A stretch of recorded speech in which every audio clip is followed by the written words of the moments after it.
Before this year's postseason, Julius Randle made the playoffs twice with the New York Knicks, and despite being named an All-Star in both of those seasons, Randle's performance in those playoffs did not live up to expectations, where he would turn into an inefficient and high-usage offensive player. And coming into this year's playoffs, many people had speculations about whether or not those playoff demons would show up in Minnesota. But so far, that couldn't be further from the case, where the Timberwolves have advanced to the conference finals, and Randle's play and production on the court is actually elevated, compared to what we saw in the regular season. Now, when jumping back and looking at Randle's film from the 2023 playoffs, what really stood out to me was how much he was settling for jumpers. Over that 10-game span, over 59% of Randle's total shot attempts were outside of the paint. And it wasn't like the defense was building up a wall to keep him out of the lane.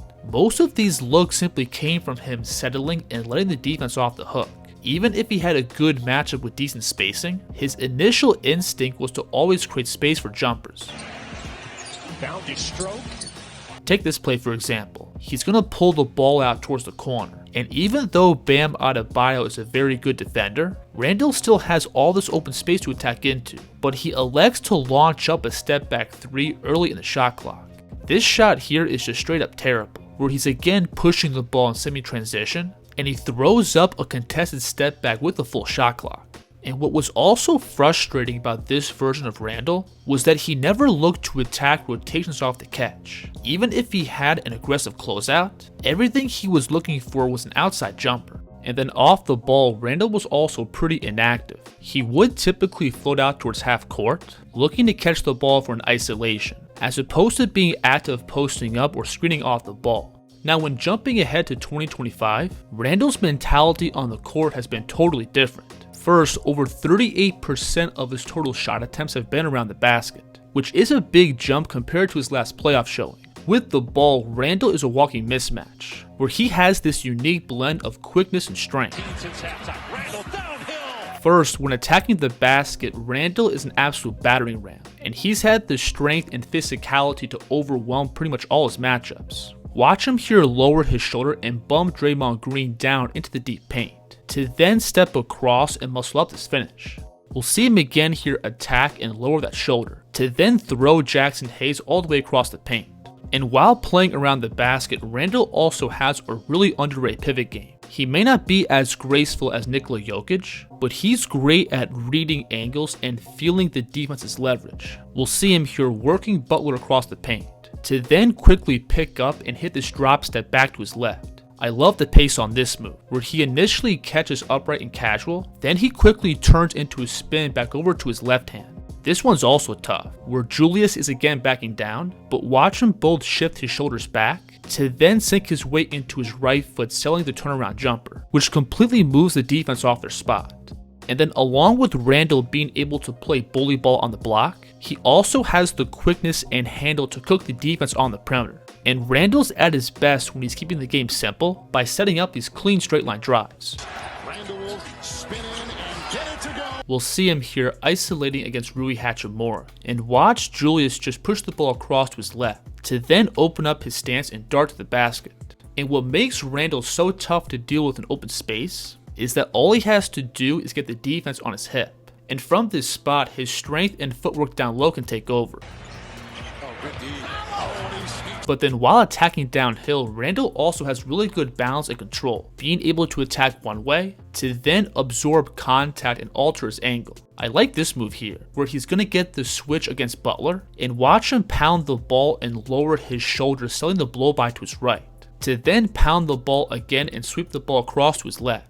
And all those physical tools from Randle's strength, quickness, and control are really amplified when he's playing out in transition, where if he gets ahead of steam with the ball, there's pretty much no chance of staying in front or walling him off. Randle again goes right to the rim and finishes. So when Randle's in attack mode, he doesn't leave the defense with any good answers. He's got the strength to overwhelm pretty much all his backcourt and wing matchups. Plus, he has the quickness to cook slower-footed bigs in isolation. And then on top of that, he's still the T-Wolf second option, so he typically isn't seeing the opposing team's best defender.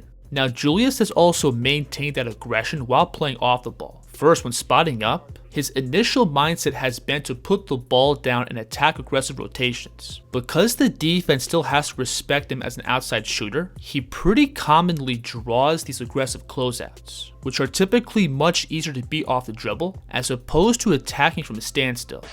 You noticed that on the scouting report, didn't you? Randle just... Off the ball, Minnesota has also been using him a lot as a screen and roll man. And again, this is where his blend of speed and power makes him really tough to deal with. First, if the drop defender commits over to the ball just slightly, they're then going to be at an immediate disadvantage when Julius catches on these short rolls, because like we've seen, as soon as Randle gets the defense on his hip, it's pretty much impossible to bump him off his driving line. When setting up these picks, there's also times where Randle will slip out of it to then catch for a quick isolation. And these slips work especially well when Anthony Edwards has the ball. Look how Ant's shooting threat pulls these two defenders up, giving Randle this gap to slice into off the catch.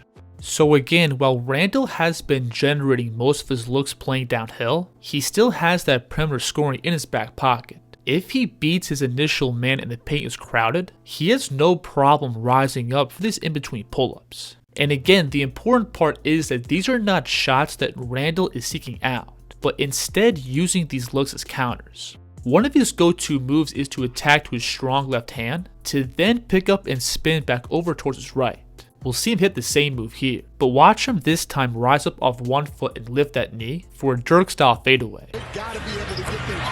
And while attacking to his right, Randle also likes to hit these step backs to create additional separation, and this is where his ability to initiate contact plays a big factor. We'll see him here lower that shoulder and just slightly bump Jimmy Butler back, creating enough airspace to elevate. And then of course, the 3-point shooting has also remained a big part of his overall shot diet. But I feel like the quality of Randle's threes have been much higher. Most of his looks have been open, in rhythm catch and shoot threes, where the defense is collapsed or there's some kind of breakdown, and Randle gets plenty of breathing room for a practice shot. And that's also the case with all of Randle's 3-point looks off the dribble, where again, these are mostly shots that he could get into if the defense gives him too much space. But again, all this comes back to Randle's mindset. Whether he's playing on or off the ball, Julius clearly does his best work when he's in attack mode first, then willing to punish the defense from the outside if he gets too much space. Here's Randle for three. Got it. Now the next thing I want to look at is Randle's passing. So far per 100 possessions, Randle is averaging over 8 assists, which for him is a career high in both the regular and postseason. First, because Randle can put so much pressure on the rim, that typically leads to easy spray out threes. And besides Rudy Gobert, pretty much everybody on the T-Wolves roster is at least a capable outside shooter. So if anybody overcommits to the ball, you're then giving up a clean look on the perimeter. Gives it up, DiVincenzo. Minnesota has also been using Randle a lot as a passing hub in the mid-post. Because he's such a problematic one-on-one matchup, he typically pulls a ton of attention from the strong and weak side defense, which opens up opportunities for cutting or different off-ball screening actions. The Timberwolves have been running a ton of these Golden State style split actions, where Randle's again playing with the ball about 12 to 15 feet out, and they either have a pin down or flare screen being run on the opposite side. And because the Wolves have multiple players who can both sink threes and cut, these simple actions can be really hard to guard. If the defense hones in too much on that off-ball movement, you're then leaving Randle alone to work on an island. But then simultaneously, if the defense commits too far over, you're then vulnerable to that off-ball shooting and cutting.